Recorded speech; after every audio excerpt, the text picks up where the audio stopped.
Okay, just wait till you pull in, go a little bit left in. Okay, that's great. Keep pushing. Push. Okay. Support. Come big girl. Let's push at the back. Between the track, in the middle. Gosh, lined up in the middle, yeah. Just go there slowly. Go around the front of the road. Yes, push it. I want guys on that side to pull, eh? Take that out, take that out.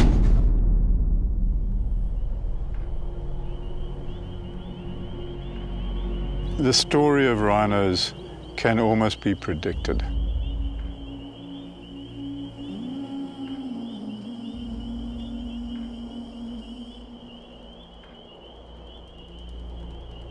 Coming off a base of about 1 million rhinos about 100 years ago. Now we've got 20,000 odd white rhinos, 4,000 black rhinos, 3 northern white rhinos. You can see where this is going.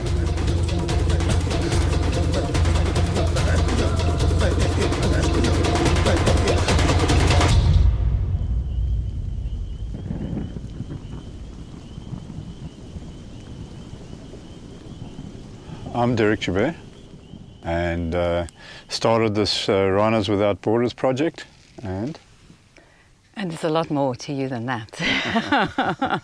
I'm Beverly Joubert, a National Geographic explorer and resident, filmmaker and photographer, and Derek is. All right, let's start this again. Okay.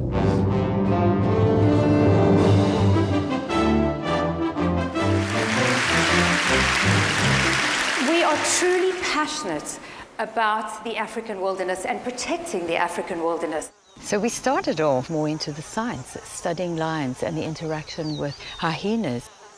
And 20 years ago, we did a film called Eternal Enemies. And surprisingly, it became a cult film. It was all at night time. We had to do nocturnal work for close to 15 years.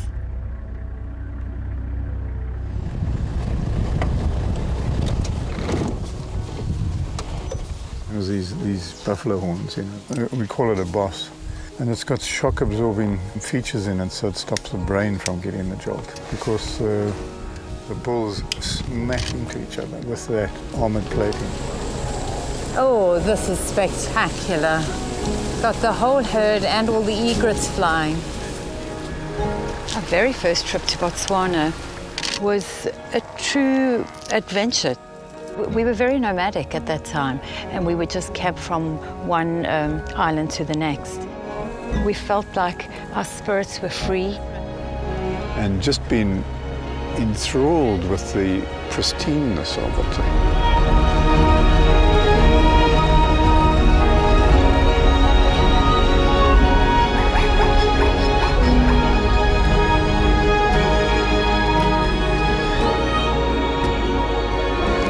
That feeling of, wow.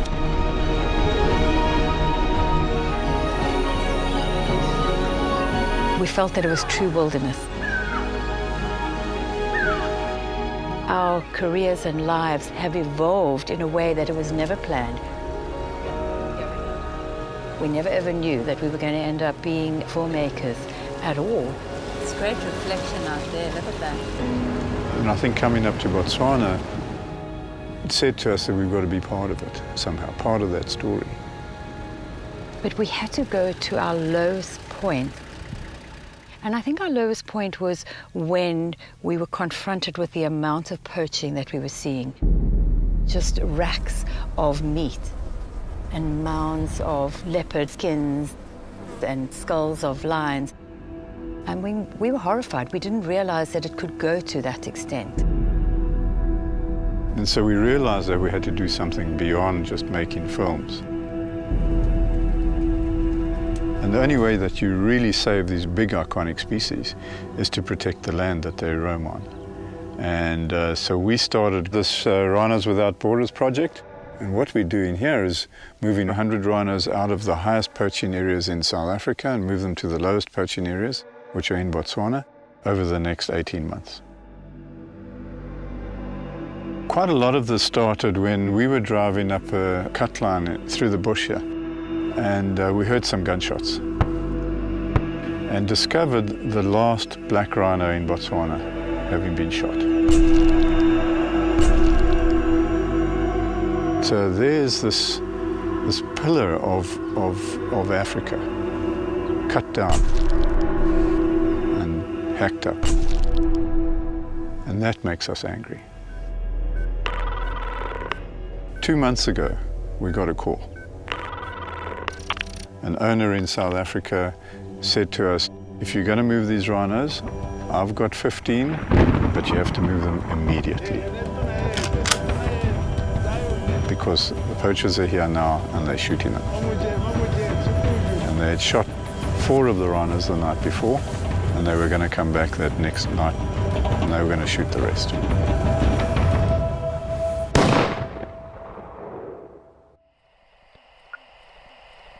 Many of them were wounded. We found one rhino that had 11 gunshots in him. So we just went through the process almost as an emergency intervention and started moving these rhinos out.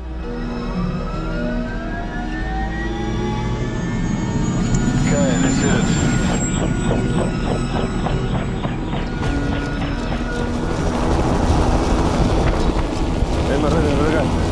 Right, let's go. Straight down here, follow this tree line. Okay, mobilize the convoy.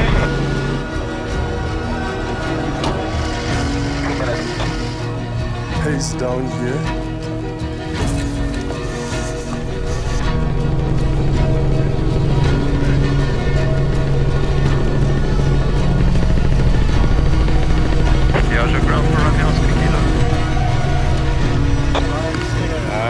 Probably 10 minutes out. Yeah, we're somewhere further down to the east direction, following the animals. Stand by for another 5 minutes. I'm getting the convoy close.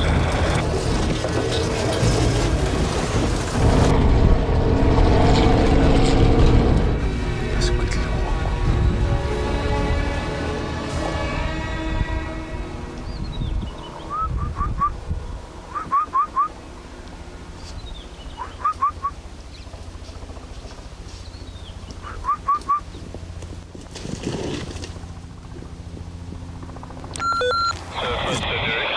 All right, Derek, it's heading down straight to the east.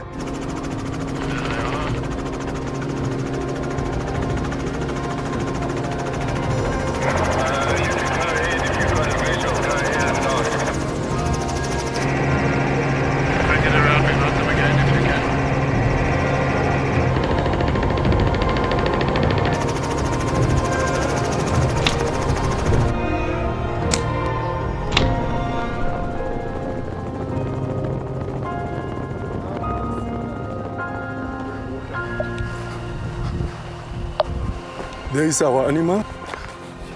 Yeah, she's down.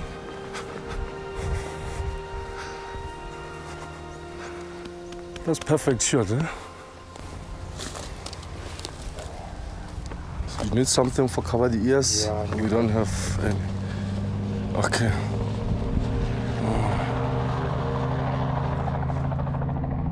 Just make sure we take it out. All right. Take another one. So rhinos in their present form, we know are about 10 million years old. She's a beautiful female. She really is. Prior to that, they were these giant hogs that roamed up down through Africa. The rhino family has walked the earth for nearly 50 million years.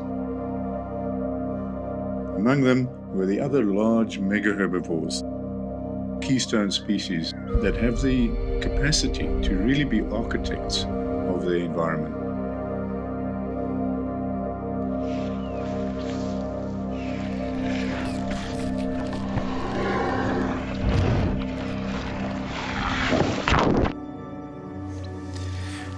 So we believe that there's some fundamentals about the health of Africa.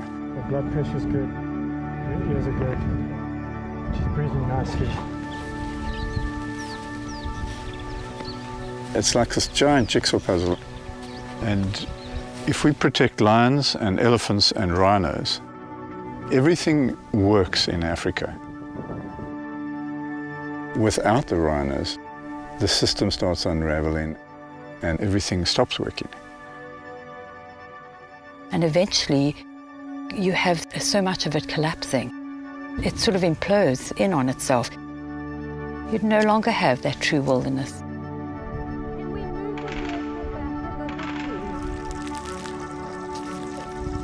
So they're gonna wake her.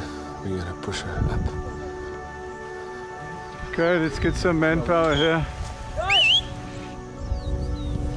Okay, guys, are you ready? Yeah, 1, 3. The back. 1, 2, 3. 1, 2, 3. Up, guys, up, up, up. Roll it up, guys, roll it up. Hold the hole. Watch for the hole. Okay.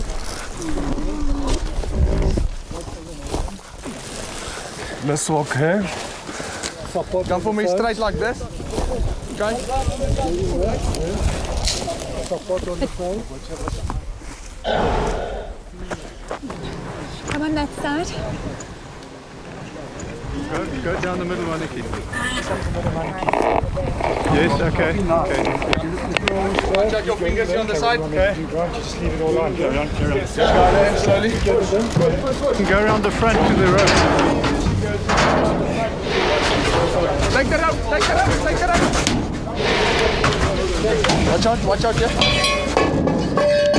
1, 2, go.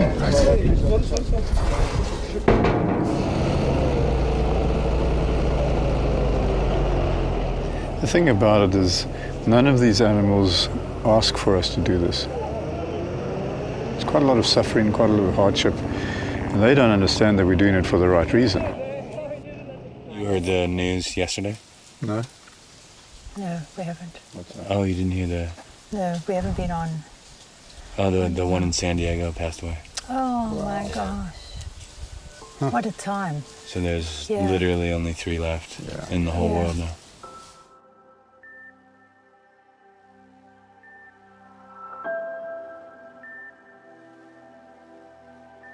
Nola, a 41-year-old northern white rhino, died at the San Diego Zoo Sunday morning. She leaves behind a dying breed. There are only 3 more northern white rhinos left in the world. It's believed that poachers, eager to get their hands on the animal's horns...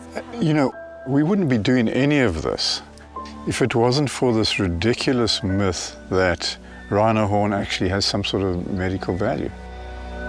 People are using it in Vietnam, in Thailand, in China because they think that it actually has some sort of value. It has no value whatsoever. It's almost like fingernails and hair compressed together very, very tightly. 15 years ago, the value of rhino horn was something like $32 a kilogram. Today, it's $108,000 a kilogram. Gold is about $30,000 a kilogram now, so it's 3 times the value of gold. Rhino horn is within the top 10 most precious items in the world. It doesn't solve anything, it doesn't cure cancer, it doesn't cure asthma, it doesn't increase libido, it does absolutely nothing. Unless we get in behind it, we will lose all rhinos within our lifetimes, possibly within the next 10 or 15 years. It's got so bad now that poachers are even killing baby rhinos because they can get $10,000, $15,000 out of that. We've lost the Javan rhino within the last 18 months, Sumatran rhino, and now, of course, the northern white rhino is there as a glowing example of how bad it can get.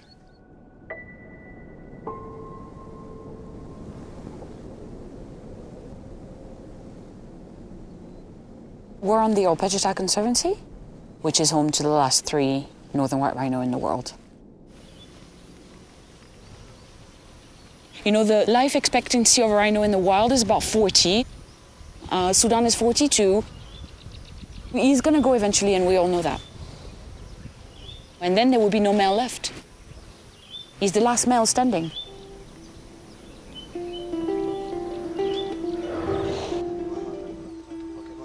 I've known Sudan since the year 2009 to now. It's about 7 years now. He's my closest friend, and it's my favorite rhino. Sudan.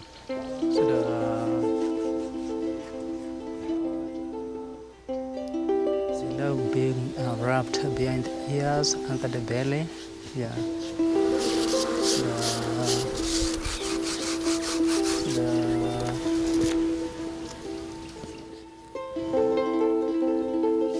My name is Zachary Mutai.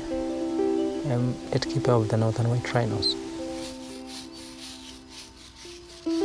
I just want to do as much as I can so that we have more rhinos for future generation. Because most of the time we spend time together, so I'm not a human anymore, I'm just a rhino. Yeah.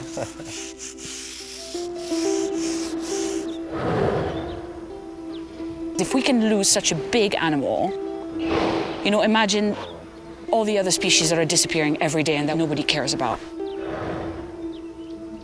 As a species, human beings, we need to wake up and start taking care of what's left on the planet.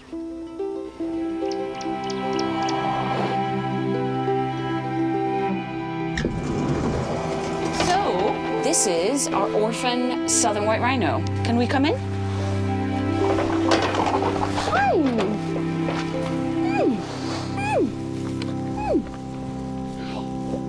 He was abandoned by his mother. He had a congenital condition when he was born, and she abandoned him. And our rangers found him and brought him in, and he was really sick when they found him. So these guys are like his mama now. They sleep with him. Zachary sleeps with him. Sometimes Essagon sleeps with him. Oh, let's go for a walk. Let's go for a walk. Come on, my boy. Yeah. Yeah. Yeah. We're gonna hand rear him until he's about 2, and then we're gonna try and reintroduce him. And yeah, and then he's doing really well now. He's coming for you.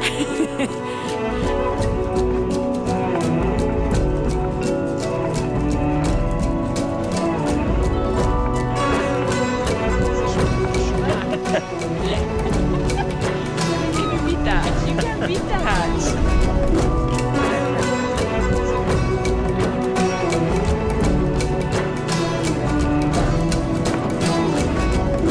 The fate of all rhinos now really rests in our hands. We're the last generation with the power to either save the species or to step back and let it disappear.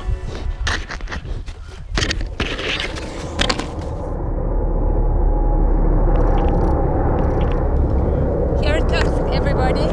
Be ready.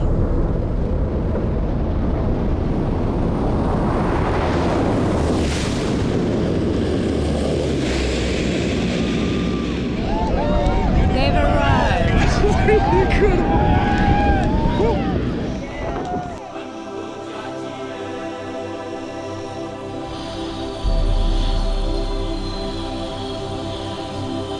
What help do you need? 1, 2, 3, push.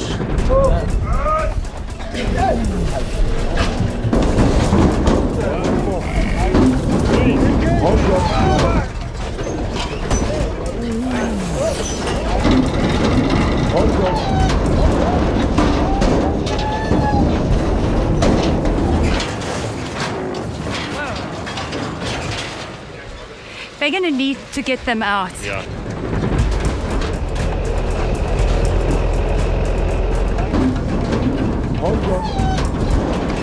He's awake now, eh? Like that horn coming through. Almost there. We're going to be in front in a vehicle, so depending on where that's going to go, it's possible that he's going to come out and charge. And obviously, if he comes out, we don't want anybody in line of sight. You need to get to safety if you can get onto that. But also at the same time, we definitely don't want him to be antagonized. Which direction like?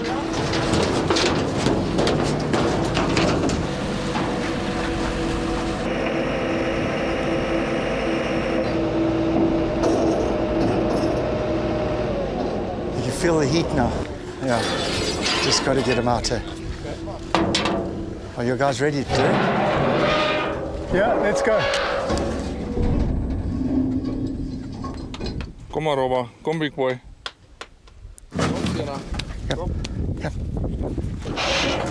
It's coming. Okay, everybody behind the crate.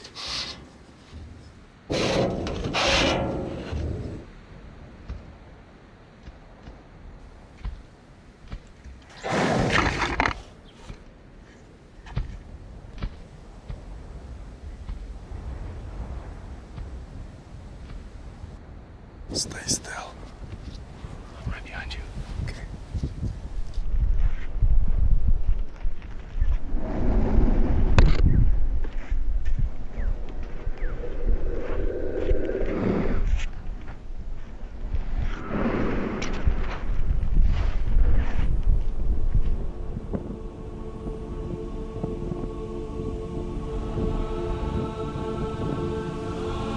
Just tell me where you are. Farewell, big boy. I hope you have a safe journey. And we meet each other again in the future.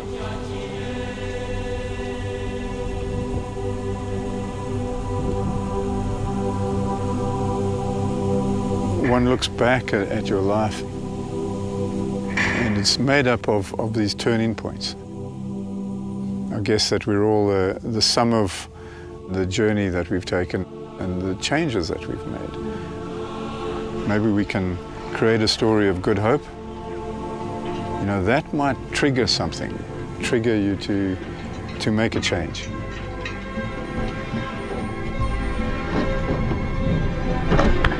We have to protect the animals that we have right now.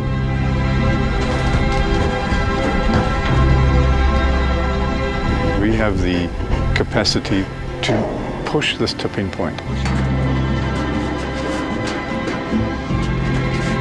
If we can get the global population to be part of this, I believe we can turn this around. That there is immense hope.